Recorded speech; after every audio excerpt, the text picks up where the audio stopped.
and the protection of our citizens is paramount.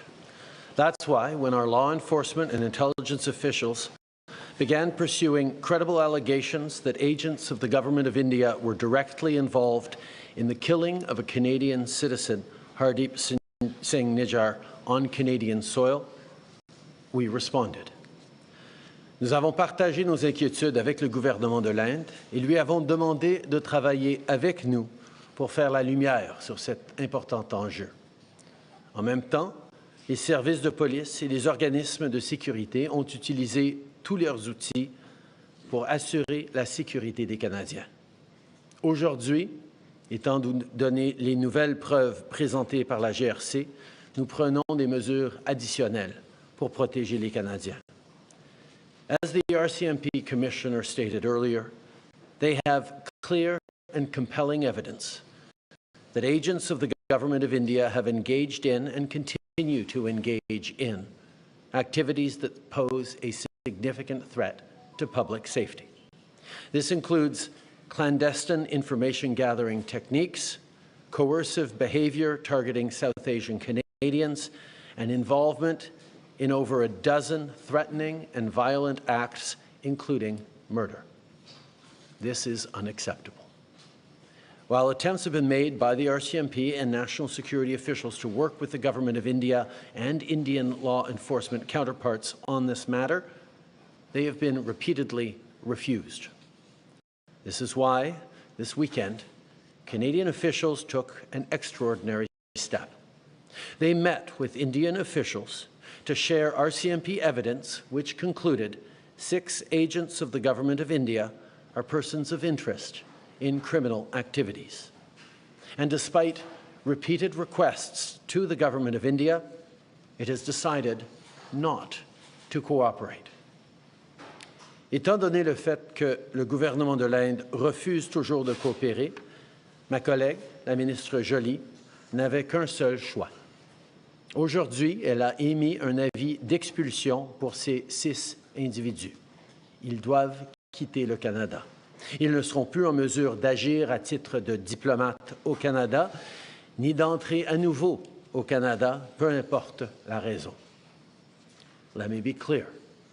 The evidence brought to light by the RCMP cannot be ignored. It leads to one conclusion.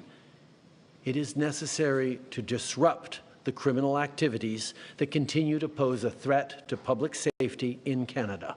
That is why we acted, because we will always, first and foremost, stand for the rights of Canadians to feel safe and secure in their own country. We will never tolerate the involvement of a foreign government threatening and killing Canadian citizens on Canadian soil, a deeply unacceptable violation of Canada's sovereignty and of international law. À nouveau, nous demandons au gouvernement de l'Inde de coopérer avec nous sur cette enquête, de mettre fin à son inaction et à sa rhétorique trompeuse, de reconnaître la crédibilité et la sévérité des preuves et des informations que nous avons partagées jusqu'à maintenant et de réitérer de façon claire que sa position sur les opérations extrajudiciaires à l'étranger sera désormais sans équivoque alignée avec le droit international. Le Canada va toujours défendre l'État de droit et les principes fondamentaux sur lesquels s'appuient les sociétés libres et démocratiques. Nous incitons le gouvernement de l'Inde à en faire de même. I know the events of the past year and today's revelations have shaken many Canadians, particularly those in the Indo-Canadian and Sikh community. Many of you are angry, upset, frightened. I get that. This shouldn't happen. Canada and India have a long and storied history rooted in people-to-people ties, business, and trade. But we cannot abide by what we're seeing right now. Canada fully respects the sovereignty and territorial integrity of India, and we expect the Indian government to do the same for Canada. As Prime Minister, it is my responsibility to provide reassurance to those who are feeling their safety has been compromised, but most importantly, it is my responsibility to take action and to never hesitate in doing what is necessary to protect Canadians. That is precisely what we are doing today. I'll now turn it over to Minister Leblanc to provide additional details on these developments. Dominic. Thank you very much, Prime Minister. Bonjour à tous. Les graves conclusions présentées aujourd'hui par le commissaire de la GRC sont le résultat de plusieurs mois d'enquête et de travail acharné, évidemment de la part de la GRC, c'est sûr, mais en collaboration avec des corps de police partout au pays, dans des grandes villes comme Toronto, Surrey, Edmonton, partout au Canada, et des corps de police provinciaux aussi. J'aimerais remercier tous ceux et celles qui ont joué un rôle dans cette enquête tellement complexe. For many Canadians, particularly Indo-Canadians and members of the Sikh community, this news will be understandably very upsetting.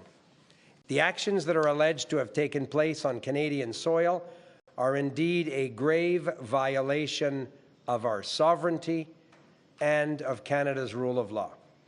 But I also hope that Canadians find relief in knowing that our law enforcement and national security agencies are working to keep them safe and to hold to account those who seek to harm Canadians.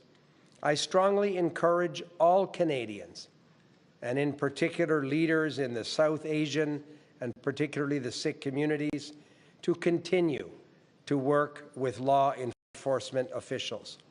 For generations, people from every corner of the globe have come to Canada seeking a better life, precisely because they felt that the Canadian government would duly fulfill one of our most fundamental duties, to keep them safe.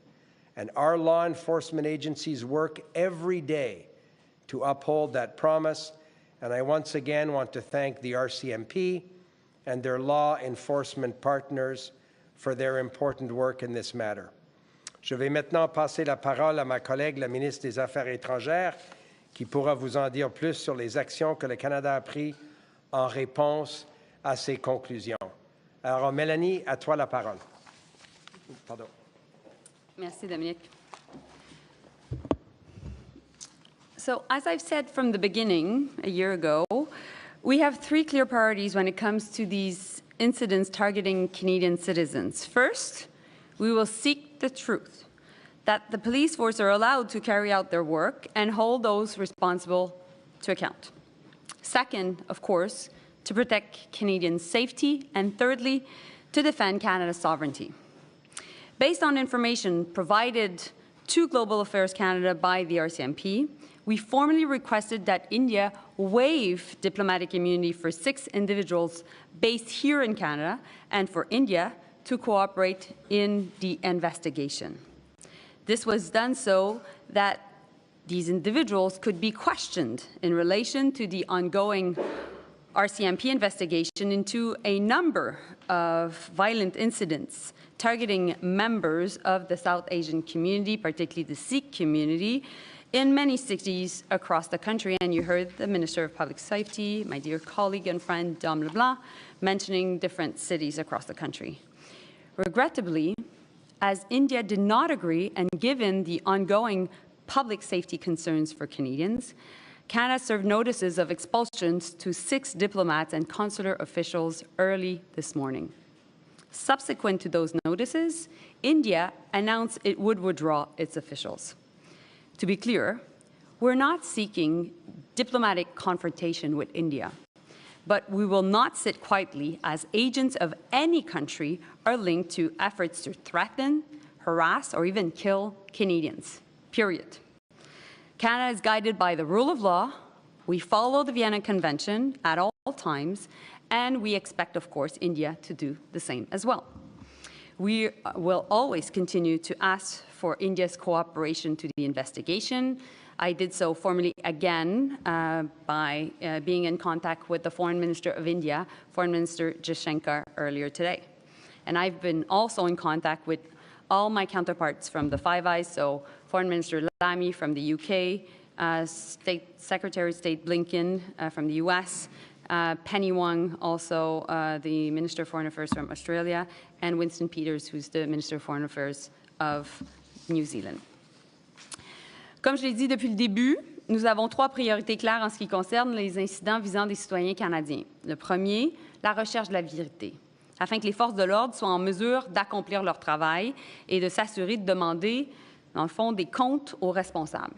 Deuxièmement, protéger les Canadiens. Et troisièmement, défendre la souveraineté du Canada. Sur la base des informations fournies à Affaires mondiales Canada par la GRC, nous avons officiellement demandé à l'Inde de lever l'immunité diplomatique de 6 personnes basées au Canada, ainsi que de coopérer pleinement à l'enquête. Cette demande a été faite afin que ces personnes puissent être interrogées dans le cadre de l'enquête en cours de la GRC sur un certain nombre d'incidents violents visant des membres de la communauté sud-asiatique au Canada, en particulier la communauté Sikh. Malheureusement, puisque l'Inde a refusé de coopérer et compte tenu des risques pour la sécurité des Canadiens, nous avons, tôt ce matin, signé des avis d'expulsion à 6 diplomates et agents consulaires basés au Canada. Et à la suite de ces avis, l'Inde a annoncé qu'elle retirait ses diplomates. Pour être clair, nous ne cherchons pas la confrontation diplomatique avec l'Inde, mais nous ne resterons pas silencieux devant des informations que des agents de quelque pays que ce soit soient liés à des efforts visant à menacer, à harceler, voire même à tuer des Canadiens. Point final. Le Canada est guidé par l'État de droit. Bien entendu, on va continuer de respecter en tout temps la Convention de Vienne et nous attendons à ce que l'Inde fasse de même. Nous allons toujours continuer de demander à ce que l'Inde coopère avec l'enquête.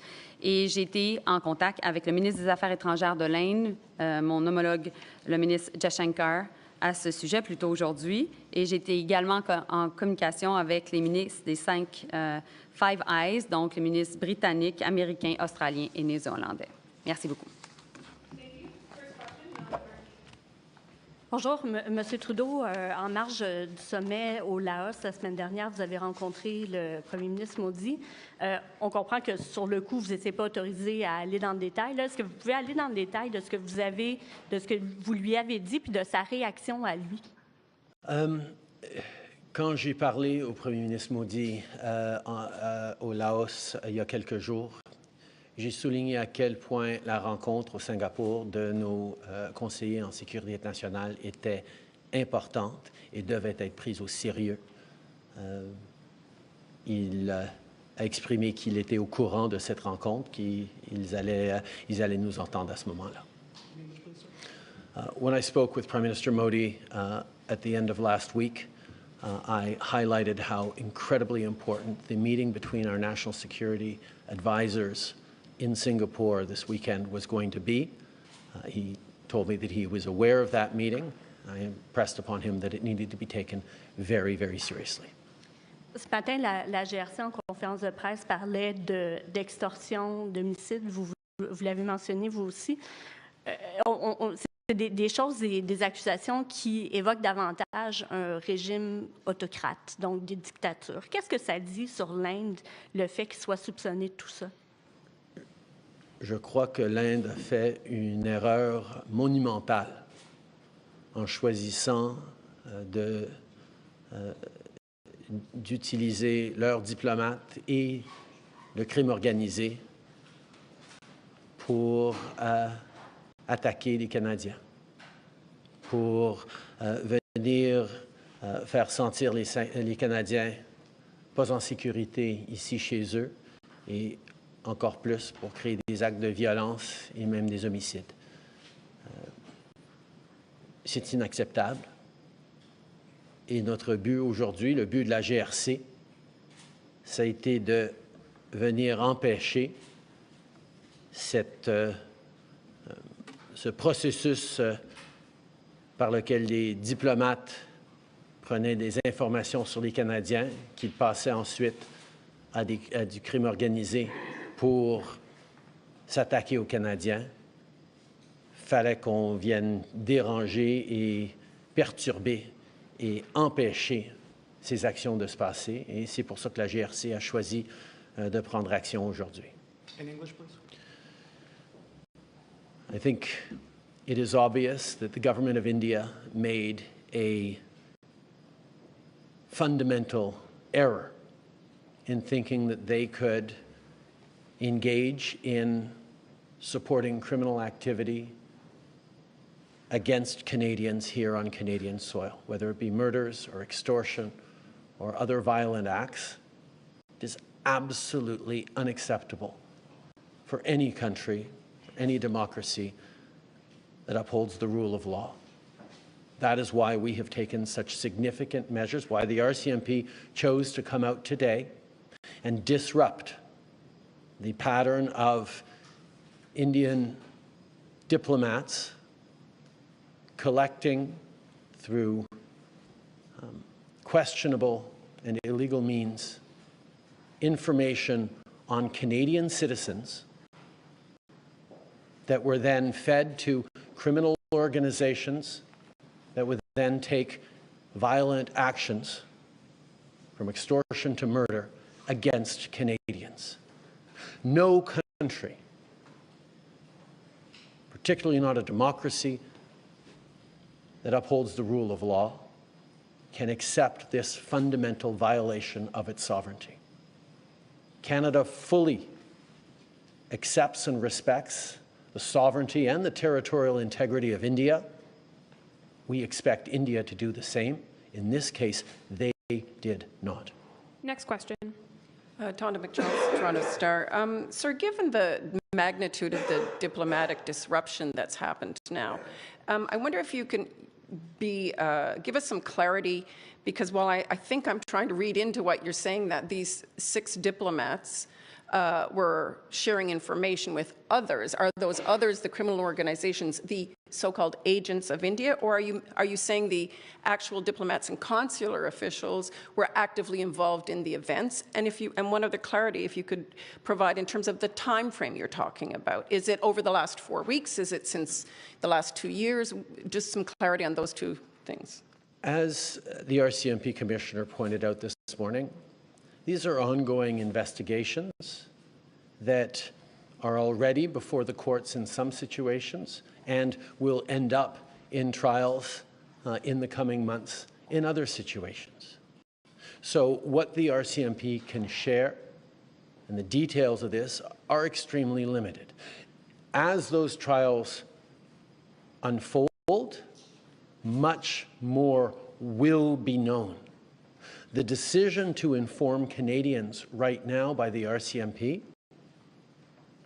is aimed at keeping Canadians safe, at disrupting this pattern of behavior that these Indian diplomats have been involved in, and ensuring that Canadians can feel safer, knowing that the RCMP is extremely active in these investigations and in following up on these criminal activities. So again, around the diplomatic sort of explosion now we've seen in your relationships, your government's reached out to the Five Eyes allies. What pledge of support have you gotten from each of those? Are they backing you up in these claims? And what repercussions do you expect? Well, first of all, let's highlight that none of us want to be in this situation. This is not a choice that Canada made to create a chill in Canada-India relations. India is an important democracy, is a country with which we have deep historical people-to-people business ties, at a time where the instability around geopolitics mean democracies have to stick together. That is why when we started to understand through intelligence agencies that India was possibly, if not probably, behind Nijjar's killing, the killing of a Canadian on Canadian soil last summer, Our first choice, our first actions were to reach out, yes, to our Five Eyes partners, but also to the government of India, to say, we know this has happened. Work with us to fix this. We don't want to be having this fight, but obviously the killing of a Canadian on Canadian soil is not something that we can ignore as a country. So every step of the way, we have apprised India of what we know. I've spoken directly with Prime Minister Modi. We have engaged with intelligence counterparts. And unfortunately, every step of the way, both after I made the statement in the House of Commons last September and till now, the response of the Indian government has been to deny, to obfuscate, to attack me personally and the integrity of the Government of Canada and its officials and its police agencies. And we have simply said, we're going to allow our agencies to do the work, particularly to move from intelligence collection from agencies to police investigations that result in arrests, trials, and consequences within a rigorous and robust and independent judicial system. That has been our approach every step of the way. And indeed, over this past week, when the RCMP reached out to its law enforcement counterparts in India, there was a path where we could have worked together to ensure accountability and changes and steps that would have resulted in keeping Canadians safe, because that is our top priority. India, the Indian government, rejected those advances, rejected our attempts to find some way through this. And that brought us to this point of having to disrupt the chain of operations that go from Indian diplomats here in Canada to criminal organizations to direct violent impacts on Canadians right across this country. Next question. What support